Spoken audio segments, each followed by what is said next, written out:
क्या आपको कभी ऐसा लगा कि आपके दोस्त हमेशा आपसे ज़्यादा स्कोर करते हैं और आप मन ही मन में सोचते हैं कि शायद उसने बहुत ज़्यादा पढ़ाई की हो?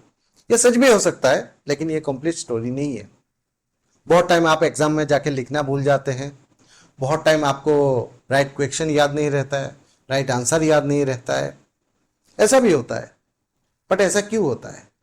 और ये बहुत स्ट्रेसफुल सिचुएशन है, और आप भी अगर इसी तरीके के स्ट्रेसफुल सिचुएशन में है, ये आपके लिए राइट वीडियो है। कंप्लीट देखिए उसको।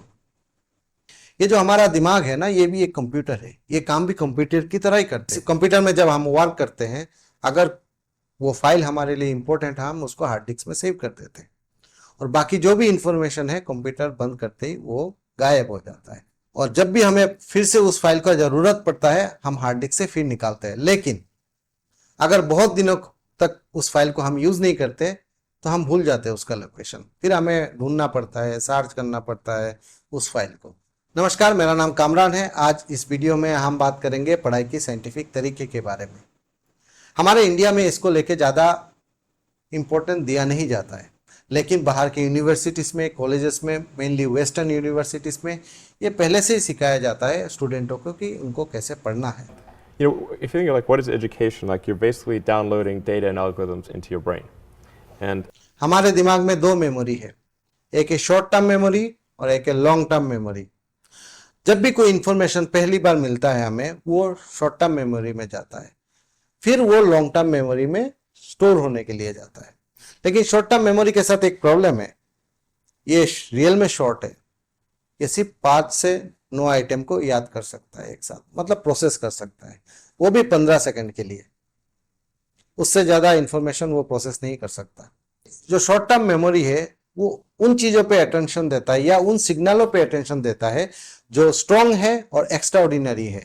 एग्जाम्पल के लिए, क्या आपको याद है आज सुबह आपने कौन सा गाड़ी पहली बार रास्ते पे देखा था? पक्का आपको याद नहीं होगा। ये इसलिए नहीं है क्योंकि वो आपके लिए इंपॉर्टेंट नहीं है, लेकिन उसी गाड़ी का अगर एक्सीडेंट हुआ होता तो आपको वो याद रहता, उसका मॉडल नंबर वगैरह वगैरह सारा आपको याद रहता। तो जो शॉर्ट टर्म मेमोरी है, वो सिर्फ स्ट्रॉन्ग और extra ordinary signal pay attention देता है। चलिए मैं आप 5 टिप देता हूं जिनसे आपका कंसंट्रेशन और शॉर्ट टर्म मेमोरी इंप्रूव हो सकता है। नंबर 1, एक शांत सा जगह पढ़ाई के लिए। ये इसलिए इंपॉर्टेंट है क्योंकि नॉइजी जगह में बहुत ज्यादा सिग्नल होते हैं, फिर आपका दिमाग एक से दूसरे सिग्नल पे फ्लक्चुएट करता रहता है, जिससे आपका कंसंट्रेशन नहीं बन पाता है। नंबर 2, पढ़ाई का टाइमिंग। इधर आप अर्ली मॉर्निंग पढ़िए, नहीं तो इवनिंग में पढ़िए या लेट नाइट को पढ़िए। ये इसलिए जरूरी है क्योंकि दिन के टाइम में हमारा दिमाग नेचुरली बहुत ज्यादा अलर्ट रहता है, जिससे हमारा कंसंट्रेशन नहीं बैठ पाता है। तीसरा, इंफॉर्मेशन को रिड्यूस कीजिए, मतलब आप लॉन्ग चैप्टर को शॉर्ट शॉर्ट पीसेस में पढ़िए। इससे क्या होता है, आपके दिमाग में लिमिटेड इंफॉर्मेशन जाता है।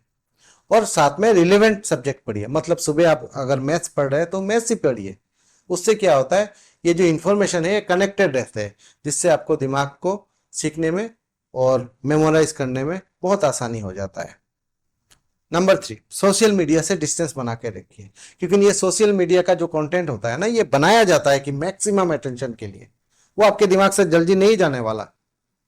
इसलिए कम से कम 1 घंटा पहले आप उन चीजों से अपना डिस्टेंस बनाइए। 5th है कि आप चीजों को हाईलाइट कीजिए।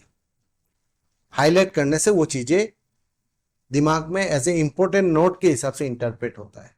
उसको एग्जाम्पल के साथ पढ़िए, उसको डायग्राम के साथ पढ़िए, मतलब आप कुछ भी कर सकते हैं, उस चीज को इंपॉर्टेंट बनाइए। अब जब सारी इंपॉर्टेंट और जरूरी चीजें आपके शॉर्ट टर्म मेमोरी में आ गया, आप चाहते हो कि ये लॉन्ग टर्म मेमोरी में सेव हो जाए, ताकि जरूरत पड़ने पर आप उसको दोबारा यूज कर पाए। जैसे कि आपके एग्जाम्पल में इस पूरा प्रोसेस को एनकोडिंग कहते हैं। तो आप चाहते हैं कि इंपॉर्टेंट इंफॉर्मेशन एनकोड हो जाए। चलिए मैं आपको 3 स्टेप बताता हूं या 3 टिप्स बताता हूं, जिससे आपका एनकोडिंग बहुत जल्दी होने वाला है। Number 1, good sleep.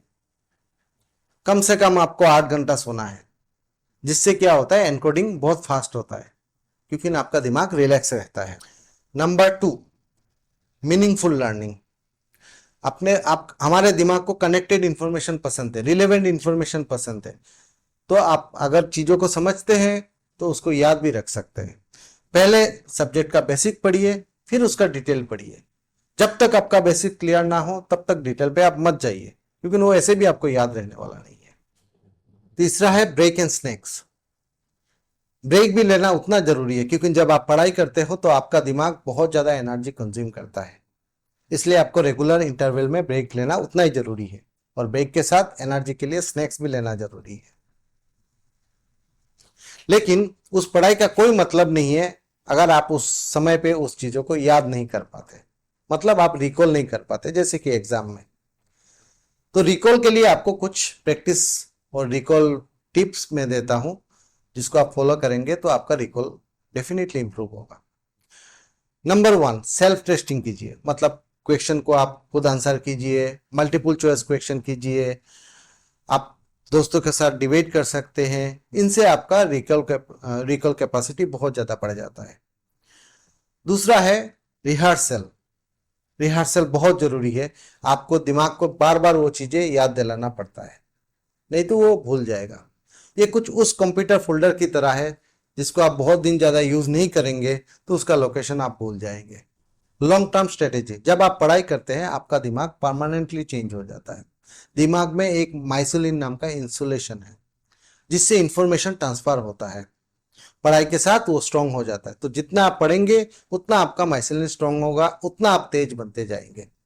इसके लिए आपको कुछ natural reading habit, learning habit होना बहुत जरूरी है। इसके लिए मैं आपको 2 चीजें सजेस्ट करूंगा।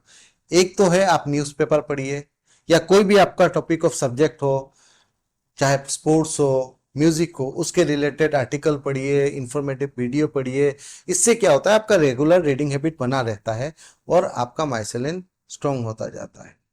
नंबर 2, एक्चुअल वर्क, मतलब स्कूल का प्रोजेक्ट वर्क, चाहे आपका छोटा मोटा घर का रिपेयर हो, आर्ट हो, पेंटिंग हो, कोई भी चीज हो जिससे आपका इमेजिनेशन और क्रिएटिविटी काम आता है, उससे क्या होता है, आपका दिमाग और ज्यादा तेज हो जाता है। मैं एक चीज आपको जरूर बताना चाहता हूं कि आपसे ज्यादा कोई इंपॉर्टेंट नहीं है, आपसे ज्यादा कोई स्मार्ट नहीं है, क्योंकि जो दिमाग काम करता है न्यूरॉन से काम करता है, और सबके पास, सारे इंसान के पास उतना ही न्यूरॉन है जितना आपके पास है। इवन अल्बर्ट आइंस्टाइन के पास भी उतना ही न्यूरॉन था जितना आपके पास है। लेकिन ये जो डिफरेंस आता है कि आप कैसे उसको लर्न करते हो, कैसे उसको प्रैक्टिस करते हो। तो सही प्रैक्टिस और सही लर्निंग स्ट्रेटेजी आपको स्मार्ट बनाता है। चलिए इसके साथ इस वीडियो को कंक्लूड करते हैं, और हमारा अगले वीडियो के लिए आप जरूर लाइक एंड सब्सक्राइब कीजिए, जो कि होने वाला है एग्जाम प्रिपरेशन और एंजाइटी को लेके। नमस्कार।